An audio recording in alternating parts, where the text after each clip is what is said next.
Olá pessoal, tudo bem? Nesse vídeo eu estou fazendo uma refutação das palavras do pastor Rodrigo Mocelin. Ele está falando sobre pastorado feminino e ele está linkando o pastorado feminino com o esquerdismo, o feminismo, o marxismo, todas essas questões. Então eu estou fazendo um contraponto, estou refutando, vou estar reagindo e vou estar falando aqui juntamente com a palavra de Deus, né? E vou estar passando para vocês aqui o ponto de vista do que a palavra realmente diz a respeito desse assunto. Vou estar deixando rolar ele falar e depois eu vou estar parando e vou estar falando entre os pontos. Eu dei uns cortes no vídeo porque é um vídeo longo, muito longo, e tem muitas coisas que são faladas que nem tudo dá para você comentar e demoraria muito. Então eu peguei os pontos principais, que é a base do que eles utilizam para poder derrubar o ministério feminino, qualquer ministério feminino, seja pastoral, seja de missionária, seja de mestre, seja de bispa, não importa, né? Ele engloba ali tudo. Então eu vou e aí eu dividi em 3 partes para poder não ficar muito longo também. E se você puder se inscrevendo, curtindo, compartilhando, me ajuda muito. E compartilhando com as pessoas que gostam desses assuntos, que têm interesse nesses assuntos também. Esquerdismo, o ídolo de muitos cristãos. Ao longo dos últimos domingos eu tenho tentado falar que muitos cristãos, eles expressam vários valores que eles acreditam ser valores cristãos, mas na realidade são valores esquerdistas, comunistas, que se infiltraram na igreja e se tornaram um ídolo. De tal maneira, que mexer nesse ídolo é mexer em algo que é sagrado para essas pessoas. Não sem razão, pregar sobre isso aqui, pastorado feminino, é já ter a certeza de ser excluído de vários meios, como acontece comigo, inclusive aconteceu essa semana. É ser excluído. Ele diz ali que ele está sendo excluído, né? Porque ele está mexendo no ídolo, né, das pessoas, já linkando ali o esquerdismo, o feminismo, com o pastorado feminino, né, que não tem absolutamente nada a ver, né, nós vamos ver isso ao longo do vídeo. E ele diz que ele foi excluído, que ele está sendo excluído. Ele vai ser excluído, vai continuar sendo excluído, porque ele está excluindo, né? Ele está excluindo quem? Metade do corpo de Cristo, porque o corpo de Cristo é formado por homens e mulheres. Então ele está excluindo uma parte do corpo, toda, né? Então ele vai ser excluído, logicamente, o ministério dele vai ser excluído. Isso é uma coisa natural que acontece, né? A partir do momento que você exclui uma parte do corpo de Cristo e diz que aquela parte lá não tem utilidade alguma dentro da igreja, então você também vai ser excluído. Isso é normal, é um acontecimento que a questão da lei do plantio e da colheita, você planta e você colhe, né? Então você exclui a mulher, você vai ser excluído também, né? Das rodinhas de vários e vários evangélicos, porque para mim é muito claro que o pastorado feminino é uma doutrina é uma ideia que surge do feminismo. E eu vou tentar defender essa tese aqui ao longo de minha pregação. Então vamos ler aí 1 Timóteo, capítulo 2, verso 12. Então vamos lá. 1 Timóteo 2,12, vou ler novamente. Pois não permito que a mulher ensine, nem exerça autoridade sobre o homem, mas esteja em silêncio. Gente, há aqui uma construção gramatical complexa. Ele inverteu a sintaxe. Há palavras difíceis aqui. Gente, qual a dificuldade em entender um texto tão simples quanto este? A não ser que fomos doutrinados. A não ser que fomos enganados por décadas. Então, eu vou ler aqui essa passagem de 1 Timóteo capítulo 2, não começa no versículo 12, começa no versículo 11, que diz: a mulher aprenda em silêncio, com toda a submissão. E não permito que a mulher ensine nem exerça autoridade de homem. Esteja, porém, em silêncio, porque primeiro foi formado Adão e depois Eva. E Adão não foi iludido, mas a mulher, sendo enganada, caiu em transgressão. Todavia, será preservada através de sua missão de mãe, se ela permanecer em fé e amor e santificação com bom senso. Então, vamos aqui, ele está dizendo que essa palavra não é para aquela época, para aquela igreja, para aqueles tempos, mas que é universal para as mulheres hoje. Que essa palavra ele está aplicando para os dias de hoje. Então, vamos aplicá-la para o dia de hoje. Então, vamos resumir aqui o que está escrito lá. A mulher aprende em silêncio, né? Se você acredita que essa palavra é para hoje, então chegamos à seguinte conclusão. Primeiro, todos os dons incluem a fala. Segundo, os dons são para a edificação do corpo de Cristo. Terceiro, as mulheres não podem falar ao corpo de Cristo, pois tem que ficar calada. Quarto, as mulheres não recebem os dons. Quinto, conclusão. As mulheres não fazem parte do corpo de Cristo. Deu para você entender? As mulheres, todos os dons incluem a falar.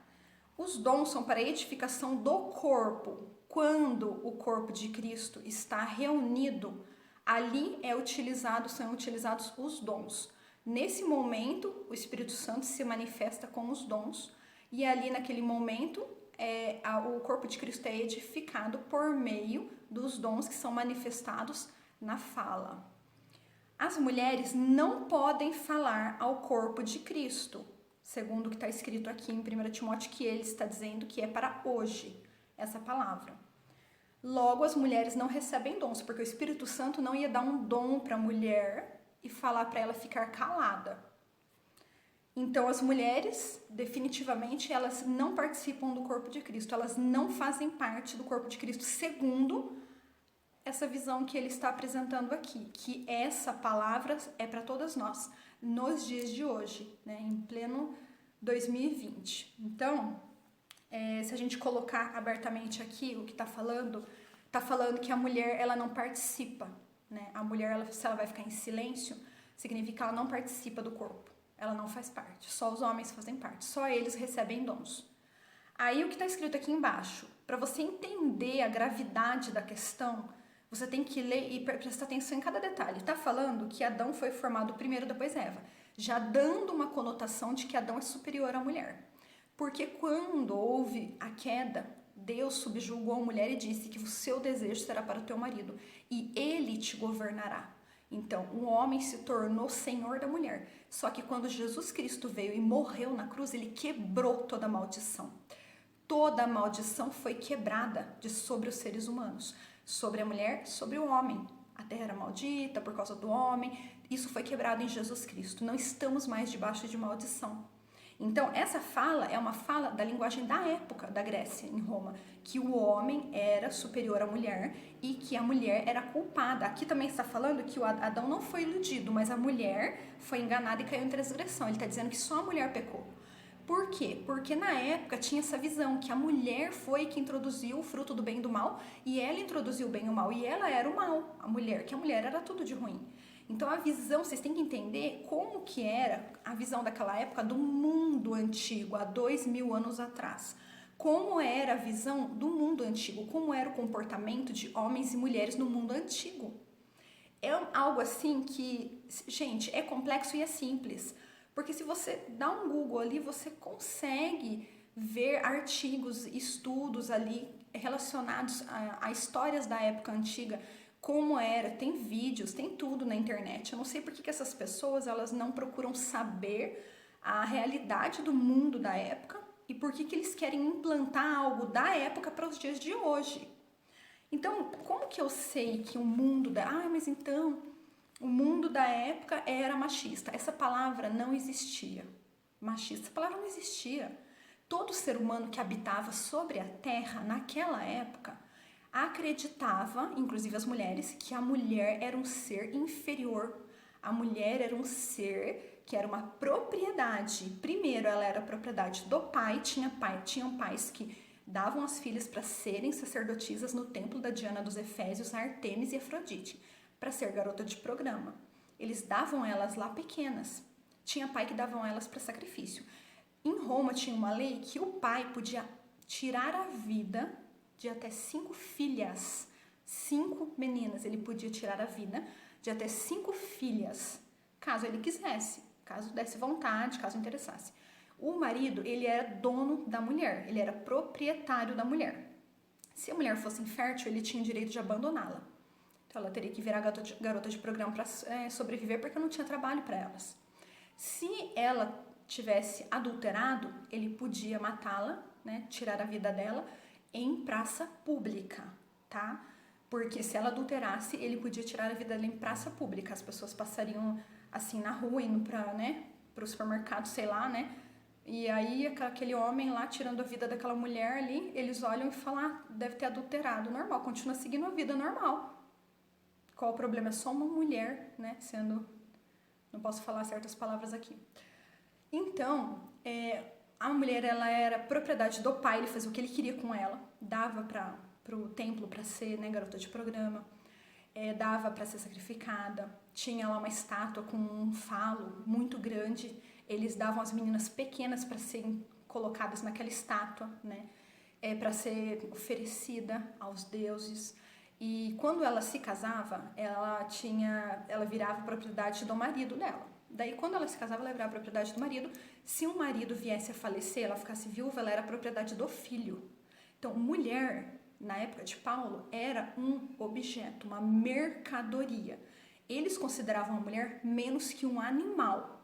Aristóteles, e Platão, que eram os filósofos da época, eles tinham falas que diziam que a mulher era um homem incompleto, que a mulher era um ser que veio pagar os pecados, que mulher nasceu para sofrer, que mulher não serve para absolutamente nada além de procriar. E ainda assim eles falavam coisas severas e agressivas sobre a mulher na questão da procriação.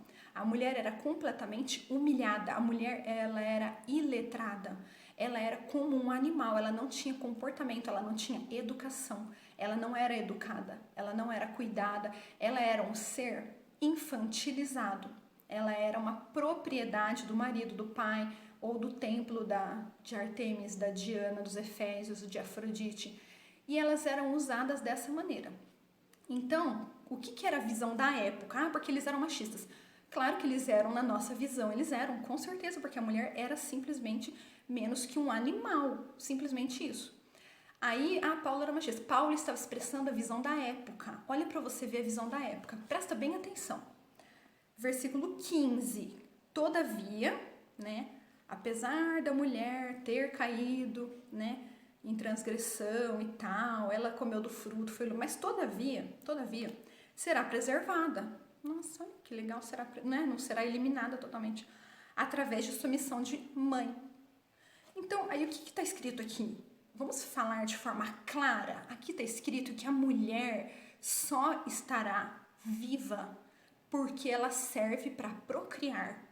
Ela só serve para ter filhos. É isso que está escrito aqui. Não, porque Paulo não quis dizer isso, porque Paulo não era machista.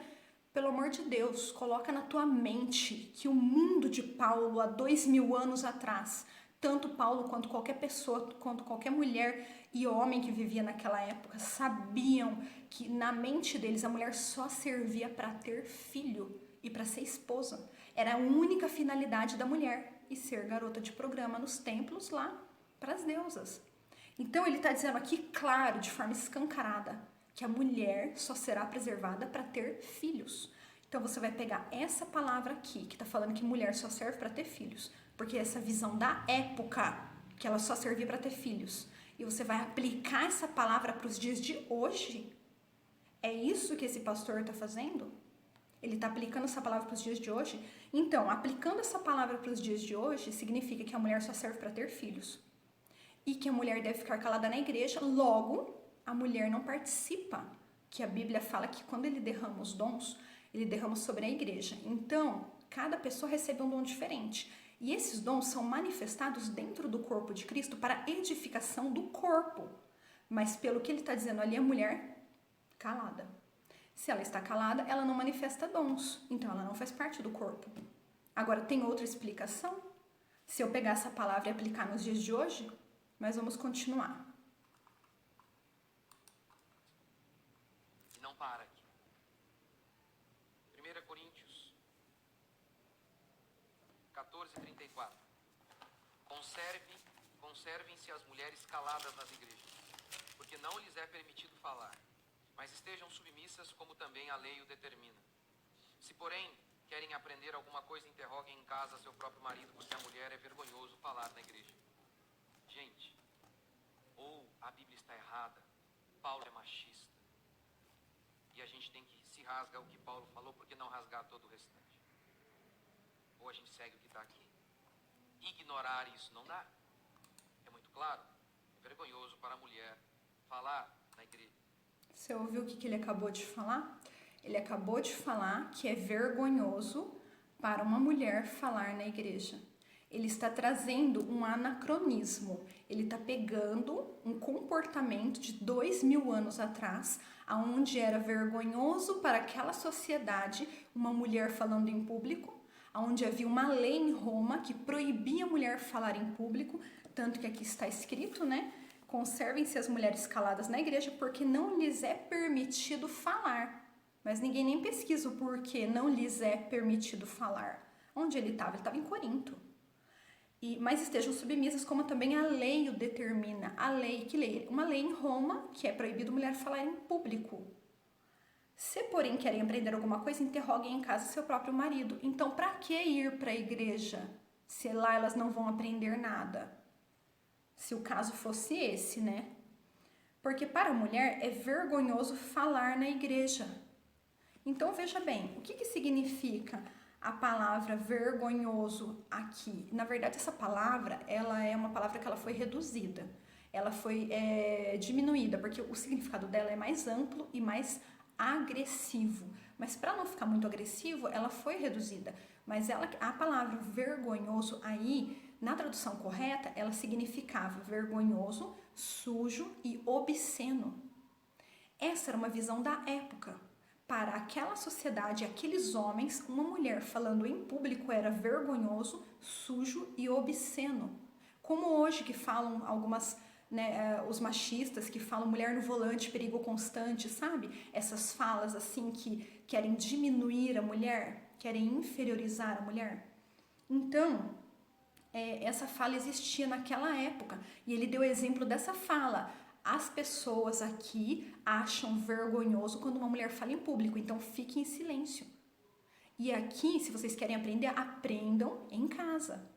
Ele está falando com o quê? Com aquelas pessoas naquele local, naquele contexto. Qual era o contexto aqui de Corinto? As mulheres eram dadas, né, pelos seus...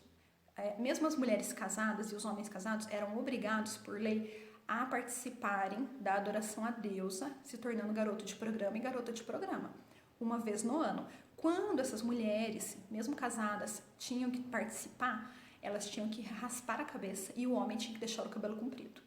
Então, por isso, quando Paulo fala lá que a mulher, né, tem que colocar o véu e tal, era a respeito dessa questão. Elas se convertiam, iam para a igreja e elas iam com a cabeça raspada. Mas para não dar uma impressão ruim, até crescer o cabelo, ele falava para elas usarem o véu. Tanto que ele fala que para o homem é desonroso usar cabelo comprido. Por quê? Porque naquela época, os homens que usavam cabelo comprido eram os garotos de programa que estavam participando no momento lá, que eles eram obrigados por lei. E tinham aquelas garotas de programa que participavam o ano todo, que viviam lá porque elas não tinham para onde ir. E existiam muitas crianças de rua, mendigos, pessoas em situação de miséria deplorável. Então, porque é um sistema totalmente corrompido, né? Então, o que acontece? Quando fala, ali em Paulo fala sobre essa questão, que a mulher devia ficar em silêncio e aprender em casa, é porque elas estavam começando a perguntar e a impedir e atrapalhar o orador que estava pregando. E elas começaram a interferir e um grupo de mulheres, também teve o caso que foi usada essa palavra também contra Himeneu e Fileto, que eles também estavam tentando introduzir falsas doutrinas pagãs que eles aprenderam nos templos da Diana dos Efésios, eles queriam introduzir na igreja de Cristo. Esse grupo de mulheres, além de estar atrapalhando a pregação, de estar interferindo no meio falando em línguas, interferindo, atrapalhando, elas iam de forma indecente, porque a roupa delas era com os seios desnudos daqui para baixo e era curto embaixo, era uma roupa, né, nem roupa tinha, era uma roupa que elas utilizavam. Então elas eram acostumadas a se vestir de forma vulgar. Além delas serem vulgares na roupa, elas eram vulgares no comportamento, porque elas eram mulheres iletradas. Então elas eram como animais. pessoas que não têm nenhum comportamento. Quando elas foram aceitas na Igreja de Cristo, elas começaram a ser tratadas como irmã, só que elas não souberam como se comportar. Então, as mulheres judias se comportavam sentadas, separadas dos homens, quietas, silenciosas ali, não se envolviam, e elas começaram a falar e começaram a fazer aquela ruaça, sendo que naquela época a mulher era proibida de falar em público, porque naquela visão daquele povo, pela mulher ser iletrada, ser parecida com um ser que não tem nenhuma educação, nenhum comportamento, ela se comportava até como um animal. Então, na visão daqueles homens, que eles tinham um desmerecimento muito grande quanto à mulher, eles desprezavam muito a mulher. A mulher era como se fosse assim um lixo descartável. Eles tinham a mulher como um ser muito inferior. Que a pessoa, eles falavam que a pessoa que, os filósofos falavam que a pessoa que nascia mulher é alguém que reencarnou na visão deles para sofrer, para pagar pecados, né, muito grandes, por isso que se reencarnou como mulher. Que mulher nasceu para sofrer. Então essa visão era a visão da época, essa visão de inferioridade da mulher sendo um ser inferior, da mulher sendo menos que um animal. Então ele deu essa ordem, por quê? Para que as pessoas pudessem ter uma organização naquela igreja, para que houvesse respeito a quem estava pregando, para que um após o outro pudesse falar, mas com ordem e decência. Falou também sobre a questão das vestes das mulheres, e essas mulheres que vinham de fora, gregas, né, e elas romanas, elas acabavam vendo que se convertiam, né, e vendo que o homem deveria tratar a mulher de forma melhor e tal, elas abandonavam o marido. Tanto que Paulo fala em outra parte que as mulheres não deveriam abandonar o marido incrédulo, porque tinha muitas mulheres abandonando por conta delas serem muito maltratadas. Então essa parte está falando com essas mulheres que se convertiam e não queriam mais ficar com o marido.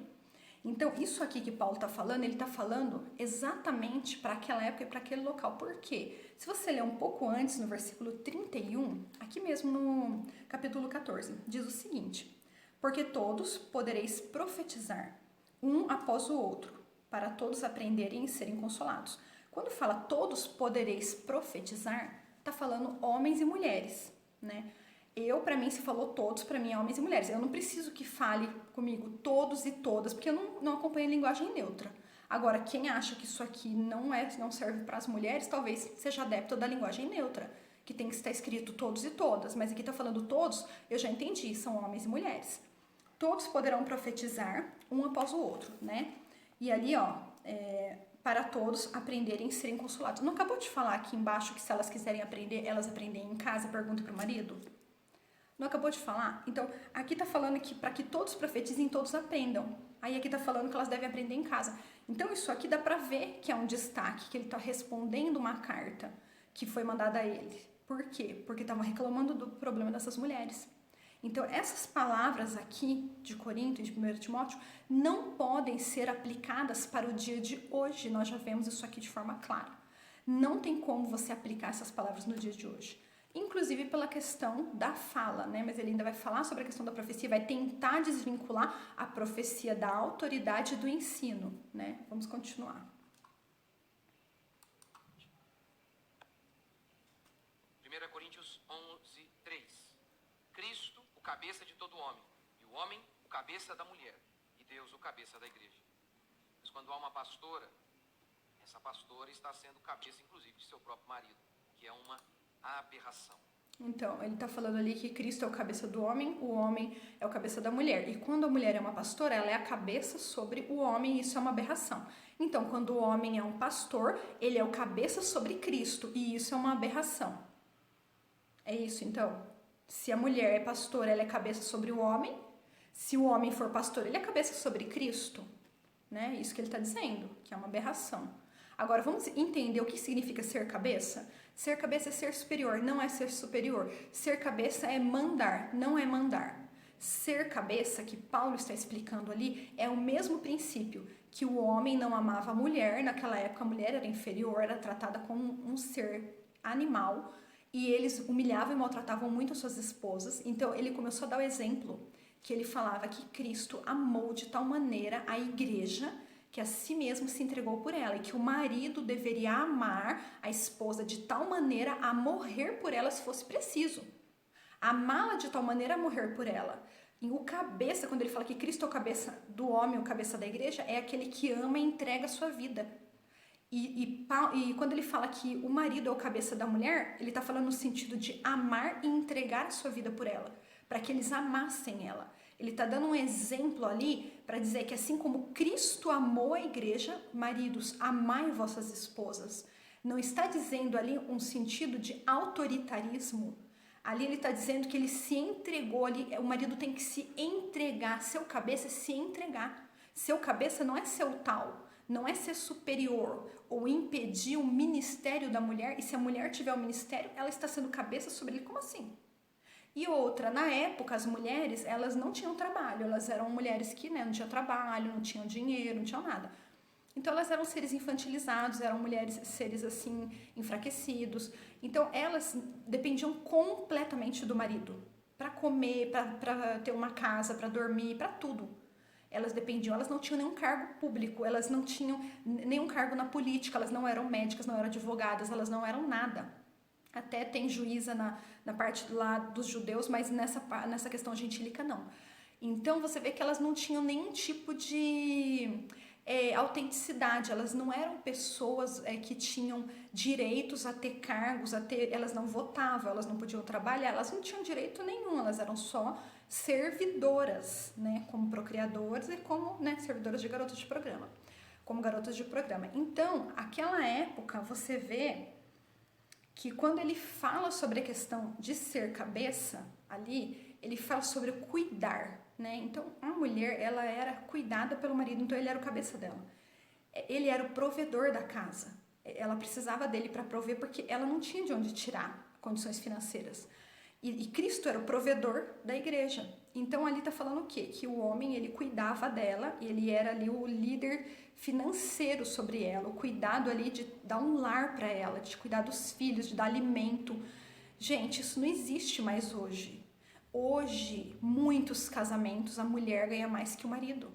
Mas muitos casamentos. Hoje o homem não é mais o provedor.